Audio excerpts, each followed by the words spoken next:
ബീഫൊക്കെ കിട്ടുന്ന സമയത്ത് കുറച്ചൊരു വെറൈറ്റി ആക്കണം തോന്നുകയാണെങ്കിൽ ഇതുപോലെ ഒന്ന് ട്രൈ ചെയ്ത് നോക്കൂട്ടോ. സംഭവം അടിപൊളിയാണ്, ഒരു സ്പെഷ്യൽ ടേസ്റ്റാണ്. അപ്പോൾ നമുക്ക് എന്തായാലും വീഡിയോയിലോട്ട് കിടക്കാം. അതിന് മുന്നേറ്റ് നമ്മുടെ ചാനൽ ആദ്യമായിട്ട് കാണുന്ന ആളാണെങ്കിൽ ഒന്ന് സബ്സ്ക്രൈബ് ചെയ്തിട്ട് സപ്പോർട്ട് ചെയ്യുക കേട്ടോ. വീഡിയോ ഇഷ്ടപ്പെട്ടാൽ ലൈക്ക് ചെയ്യാനും ഷെയർ ചെയ്യാനും മറക്കല്ലേ. ഇതിനായിട്ട് കുറച്ച് ബീഫ് എടുത്തിട്ടുണ്ട്. നന്നായി കഴുകി വൃത്തിയാക്കി അതിലേക്ക് ഉപ്പും മഞ്ഞളും ചേർത്ത് നന്നായിട്ട് കൈവച്ച് കുഴച്ചെടുക്കുക. ഒരു 10 മിനിറ്റ് ഇങ്ങനെ വെച്ചതിന് ശേഷം നമുക്കിത് കുക്കറിലൊന്ന് വേവിച്ചെടുക്കണം. ഒട്ടും വെള്ളമൊന്നും ഒഴിക്കാതെയാണ് വേവിച്ചെടുത്തിട്ടുള്ളത്.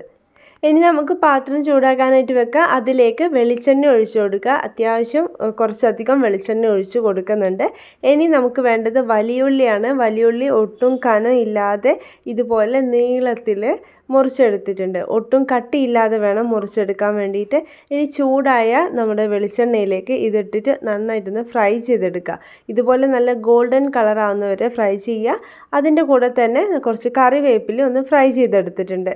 ഇനി നമുക്ക് ഇതേ എണ്ണയിലേക്കാണ് ഇഞ്ചി, വെളുത്തുള്ളി, പച്ചമുളക് ചെറുതാക്കി മുറിച്ചിട്ട് ഇതിലേക്ക് ഇട്ട് കൊടുക്കുന്നത്. നന്നായിട്ടൊന്ന് വാട്ടിയെടുക്കുക.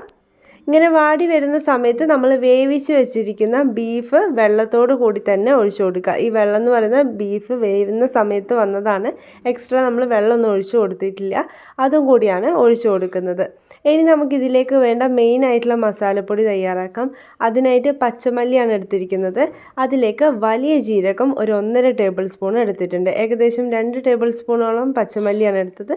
അതിലേക്ക് 1.5 ടേബിൾ സ്പൂൺ വലിയ ജീരകം എന്നുള്ള കണക്കിൽ നന്നായിട്ട് പൊടിച്ചിട്ട് ആ പൊടിച്ച ഉടനെ തന്നെ ഇതിലേക്ക് ഇട്ട് കൊടുക്കുക. പിന്നെ വേണ്ടത് കുരുമുളക് പൊടിയാണ്. അതും ഇതുപോലെ എരിവിനാവശ്യമായിട്ടുള്ള കുരുമുളക് ഇട്ട് കൊടുക്കുക. അല്പം മഞ്ഞൾപ്പൊടി കൂടി ചേർത്ത് മിക്സ് ചെയ്ത് കൊടുക്കുക. പിന്നെ നമുക്ക് തക്കാളി ഇതുപോലെ ഒന്ന് അരച്ചിട്ട് വേണം ചേർത്ത് കൊടുക്കാൻ വേണ്ടിയിട്ട്.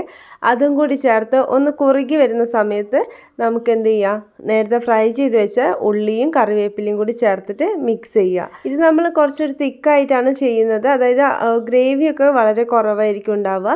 അപ്പോൾ അതുകൊണ്ട് തന്നെ ഏറ്റവും അവസാനം വേണം ഉള്ളി ചേർക്കാൻ വേണ്ടിയിട്ട്. ഉള്ളി ഇട്ട് കഴിഞ്ഞിട്ട് പിന്നെ ഒരുപാട് സമയമൊന്നും കുക്ക് ചെയ്യരുത്. ഇനി അവസാനമായിട്ട് നമുക്ക് കുറച്ച് നെയ്യ് ചേർത്ത് കൊടുക്കുക. നെയ്യ് ചേർക്കുന്ന സമയത്ത് ഒരു സ്പെഷ്യൽ ടേസ്റ്റാണ്. അപ്പോൾ അത് മിസ് ചെയ്യാതെ അതും കൂടി ഒന്ന് ചേർത്ത് കൊടുക്കുക. പിന്നെ കുറച്ച് മല്ലിയില ഉണ്ടെങ്കിൽ അതും കൂടി മുറിച്ചിട്ട് ഇട്ട് കൊടുക്കുക. പിന്നെ അത്യാവശ്യം നല്ല കുരുമുളക് പൊടി ചേർത്ത് കൊടുത്തിട്ടുണ്ട്. കാരണം നമ്മളിതിൽ മുളക് പൊടി ഒന്നും ചേർക്കുന്നില്ല. പിന്നെ അതുപോലെ അനാവശ്യമായിട്ടുള്ള മസാലപ്പൊടികളും ചേർത്തിട്ടില്ല. കാര്യമായിട്ട് പെരിഞ്ജീരകവും പിന്നെ പച്ചമല്ലിയുമാണ് ചേർത്തിട്ടുള്ളത്. അപ്പം ഇത്രയേ ഉള്ളൂ സംഭവം. നന്നായിട്ട് മിക്സ് ചെയ്തിട്ട് മൂടി വെച്ചിട്ട് ഒരു അരമണിക്കൂർ വെച്ചേക്കുക. അതിന് ശേഷം നോക്കിയാൽ ഇതിൻ്റെ കളർ ആകെ മാറിയിട്ടുണ്ടാവും. നല്ലൊരു ഡാർക്ക് കളറിൽ കിട്ടിയിട്ടുണ്ടാവും. നല്ലൊരു ടേസ്റ്റും ഉണ്ടാവും. നമ്മുടെ വീഡിയോ ഇത്രയേ ഉള്ളൂ. ഇഷ്ടപ്പെട്ട ലൈക്ക് ചെയ്യാനും ഷെയർ ചെയ്യാനും മറക്കല്ലേ. അടുത്ത വീഡിയോയിൽ കാണാം. ബൈ.